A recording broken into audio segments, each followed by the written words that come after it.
अस्सलाम वालेकुम, मेरा नाम राशिद है और आज के इस ट्यूटोरियल में हम देखना चाह रहे हैं कि फ़्री हैंड पिक टूल क्या होता है।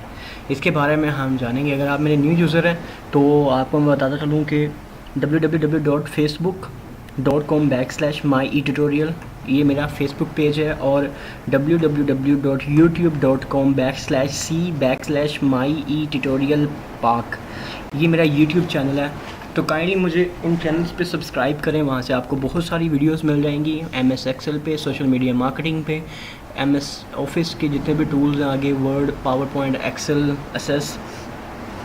और आज हम इसमें बात करेंगे कि फ़्री हैंड पिक टूल को किस तरह से हम यूज़ करते हैं। लास्ट टाइम हमने बात की थी पिकअप टूल की, तो आज हम बात करेंगे फ़्री हैंड पिकअप टूल। तो फ़्री हैंड पिकअप टूल सबसे पहले तो आपने यहाँ से आके उसकी सिलेक्शन कर लेनी है। इसका फ़्री हैंड पिकअप टूल का मतलब होता है कि हमने डिफरेंट ऑब्जेक्ट्स की सिलेक्शन करनी होती है। अब मिसाल के तौर पे अगर मैं 1, 2, 3 इसकी सिलेक्शन करना चाहता हूँ तो इसकी सिलेक्शन मैं कुछ इस तरह से इसको करूँगा, तो ये मैं तीनों सेलेक्ट कर लूँगा। अगर मैं इसकी और इसकी सिलेक्शन करना चाहता हूँ तो मैं फिर कुछ इस तरह से करके तो मैं इसकी सिलेक्शन कर सकता हूँ। ठीक है,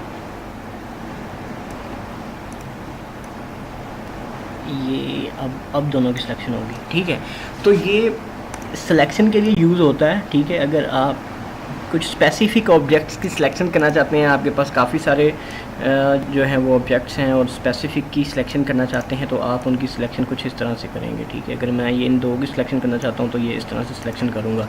तो ये बेसिक फंक्शन है इसका। ठीक है, फ्री हैंड पिकअप टूल का। बाकी जो है वो हम जब प्रोजेक्ट्स में इस पे काम कर रहे होंगे तो आपको इसकी ज़्यादा अच्छे से समझ आ जाएगी। तो आज के लिए इतना ही है, शुक्रिया आपके टाइम का। ओके, आगे जो है हम इससे आगे बात करेंगे। Thank you.